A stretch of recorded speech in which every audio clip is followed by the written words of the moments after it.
Day 2 at AUSA 2017 with some of the latest defense technologies for land forces, such as active protection systems.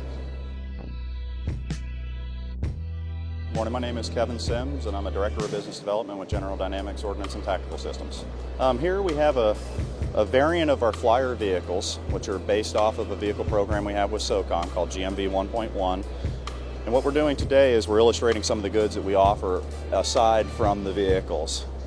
The weapon system solution that's on top of the vehicle, a Mark 47 with the next-gen fire control, and as you can see on the back here, we've, for illustration purposes, put models of our Iron Fist Light decoupled version active protection system. So the active protection system provides another level of survivability to platform systems, regardless of the platform system size, and it's indicative of threats potentially that are disabling or disruptive to the crew or the platforms themselves.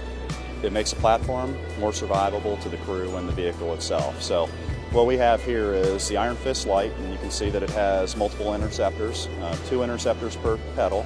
In this particular variant, we've got a decoupled version where we've taken the sensor suite and we've put them into a 360 degrees around the vehicle. It's a hard kill intercept, so the threats that are incoming, RPGs, ATGMs, things like that, the system detects the incoming threats, launches an interceptor to intercept that threat at a safe distance from the crew and the vehicle.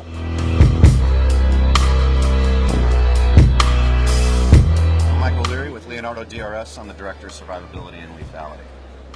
It was exciting for us. The U.S. Army has formally declared Trophy as the system of choice for the Abrams tank, and we'll be proceeding into a combined qualification and production program in the very near future. We understand that it's to support our activities in Europe. That's our understanding. So schedule is very important to the Army leadership, and we anticipate working very hard to field these things as quickly as possible. Trophy is a hard kill active protection system. It's the most mature. It's a combat proven APS, as we call it. It's been fielded in Israel for a number of years. It's seen combat action in the Gaza Strip. That's proven its capability against multiple types of threats. RPGs, anti-tank guided missiles, rockets.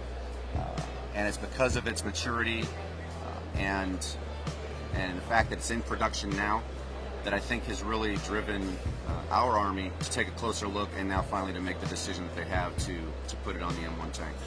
We've reached a point where you can't just keep adding passive armor to heavy combat vehicles. We have to find a different way to deal with the threats in the future, and this is probably the best way today to do that.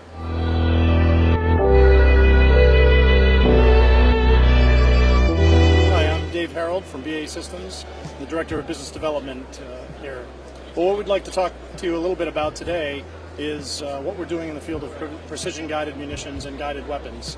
You may have heard of products like APKWS that we do here, but we're also investing in quite a number of other opportunities, and in fact we're on contract for a number of opportunities in the precision-guided weapons environment through the U.S. government. 2 that I'm going to highlight here today. One is this high-explosive guided mortar, which is something that we're under contract for technical maturation with the U.S. Army. Obviously, that's a guided mortar system. It's a new opportunity, new product for the field. The second I'd like to talk about is Silver Bullet, which we have invested in over the years. This guidance kit, GPS guidance kit for a 155 millimeter artillery shell, and now we're under contract with the U.S. Army for technical maturation, and we are competing with this as the baseline for the new precision guiding kit modernization program with the U.S. Army. We're internally investing in a wide variety of technologies that will be applicable. You know, in some cases it's GPS capability guidance. In some cases it's EOIR or semi-active laser, and we really have built a strong capability across the breadth of those technologies that are applicable for precision guided munitions.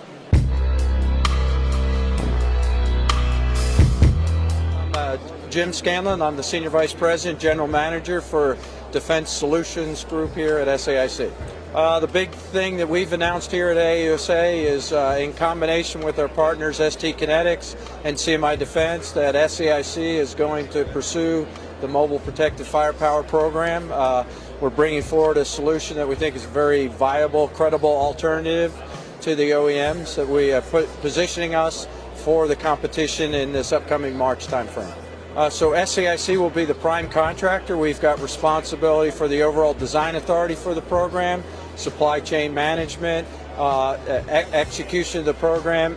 We'll do the assembly, integration, and test. The chassis will be coming from Singapore. The turret comes from Belgium. We'll ship that to our Charleston facility. We'll do the integration, put the GFE equipment on, and the modular armor. So that's where we'll do the final assembly before we ship it to the Army. The main strength of this offering, when you look at this, is the most mature modern platform that is available right now. The SDK was just awarded a production contract with the Singapore Armed Forces for the next generation armored fighting vehicle. So you've got a modern platform in the last 10 years that's been designed around the soldier of the 21st century, a very digital platform in combination with the CMI turret. You know, they're world class in terms of the large bore turret. And so we're bringing mature technologies forward to the Army, schedule being the #1 priority, and so it's important for us that we bring those two to ensure that we can get that capability out to the soldiers quickly. All right, Jim, thank you very much. Thank you very much. Thanks for the opportunity.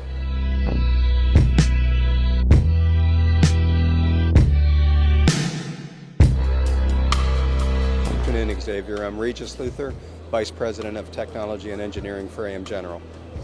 All right, Regis, and what do we have here? So what we have here is our version of the FMTV. The U.S. government has a competition ongoing for the FMTV. This is the A2 version. So what they would like is increased survivability, payload, and protection.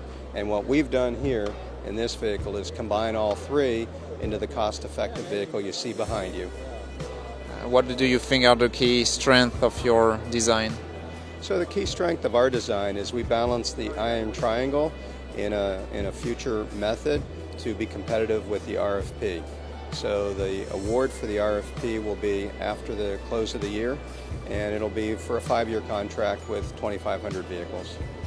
What are some of the expected improvement over existing FMTVs?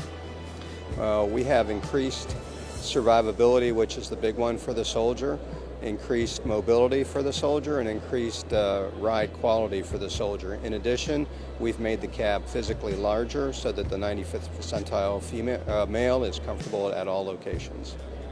And finally, can you tell us a little bit about AM General's track record with the U.S. military? Sure. AM General has been in business over 100 years. We've built over 250,000 Humvees for the U.S. Army, and we've built a total of more than 1.5 million vehicles of different types.